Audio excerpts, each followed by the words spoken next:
Медитация за изчистване и зареждане на утробата. Добре дошла в това пространство, в което ще лекуваме и зареждаме нашата утроба. Тя е основен енергиен портал в женското тяло, който има способността да материализира всички наши копнежи, но и носи памет. Нашите страхове, тези на рода и всички лични травми.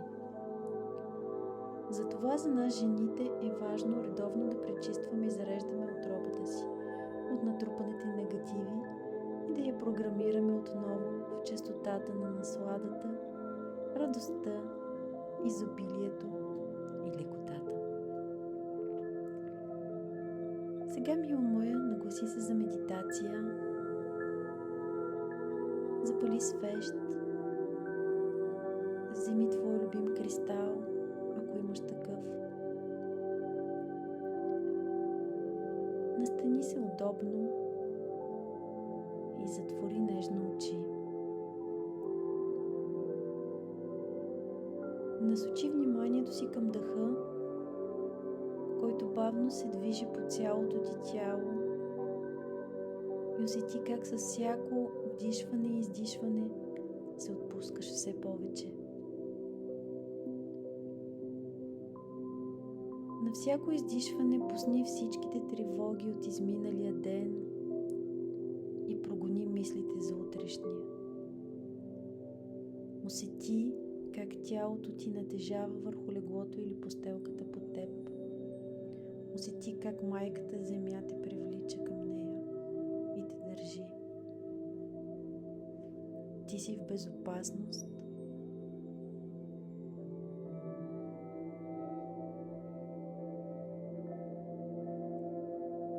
Пълна релаксация. Постави едната си ръка върху сърцето, за да се свържиш с него и дишай в тази област.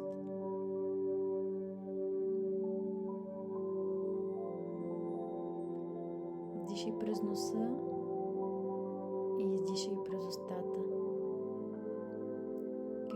Какви усещания, емоции или послания има то за теб днес?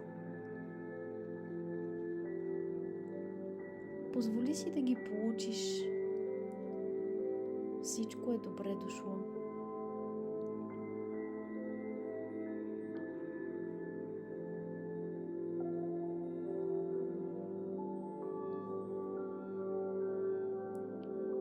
Сега сложи другата ръка върху матката, 4 пръста под пъпа. Почувствай това място като космически съд на чудесата. Портал към Бог.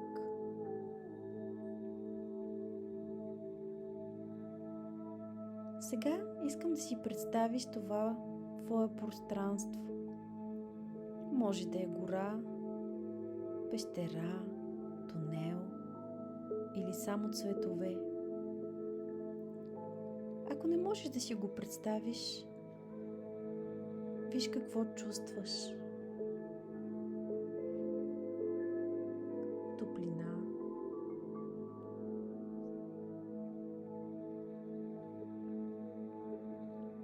студенина, огън. Сега насочи вниманието си към твоята утроба и започни да дишаш оттам. И ако има нещо, което е готово да си отиде, направи няколко пълни вдишвания и издишвания, за да го освободиш през дъха и да го предадеш на Вселената. Нека тя поеме старите товари и ги преобразува в светлина. Дишай. Нека богините излекуват старите рани,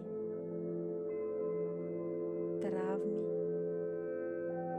и ги преобразуват в нова и чиста енергия. Нека това се случи на всички нива на съзнанието, във всички пластове на пространството, за всички времеви линии и за всичките ни животи сега.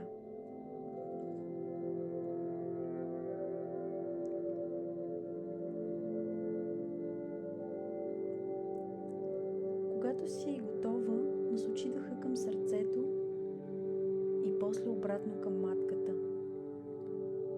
Представи си една осмица и как енергията се движи оттам. Изпрати любов от сърцето надолу към матката и обратно. Любов от утробата към сърцето. И това е един безкрайен поток.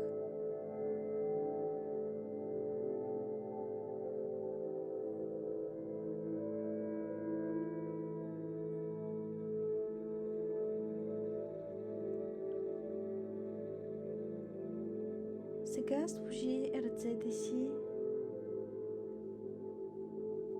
върху яйчниците. Едната отляво, другата отдясно. Насочи вниманието си към дясната ръка, която се намира върху твоя десен яйчник, който символизира елемента огън и отговаря за отношението ти към мъжете и към твоя вътрешен мъж. Представи си, че дишаш от това място. Какво виждаш? Какво усещаш? Направи няколко пълни вдишвания и издишвания отдясно.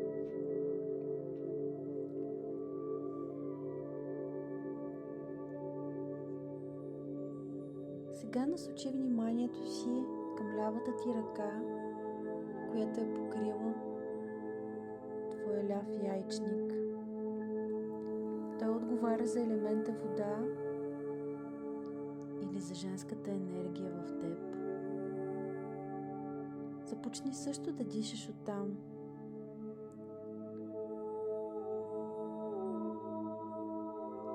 Какво виждаш? Какво усещаш? Имаше ли разлика между двете страни?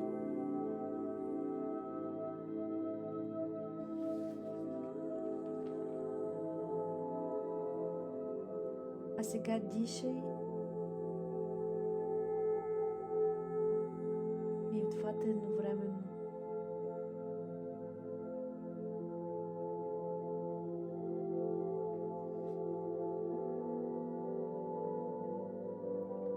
Когато сте готови, сложете двете ръце върху сърцето си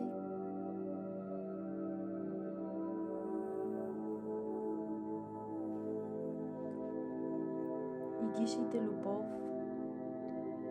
Изпрати любов и светлина към цялото си тяло, към гърлото, към главата, корема, бедрата, колената, стъпалата. И сега си представи как енергията на любовта и тази любов излиза от сърцето ти и изпълва пространството,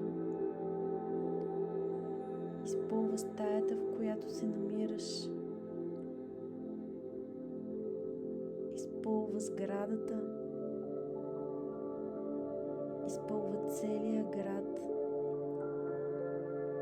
Ти изпращаш любов към целия свят, към всички жени. Тази любов се разпростира в целия космос. Това е силата на твоето женско сърце.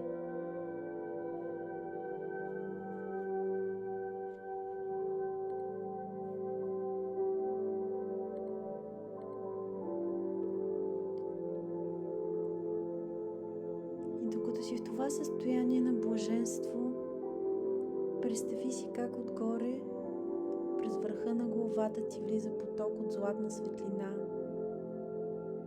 Тя преминава през сърцето, през утробата, през краката и отива дълбоко в майката земя.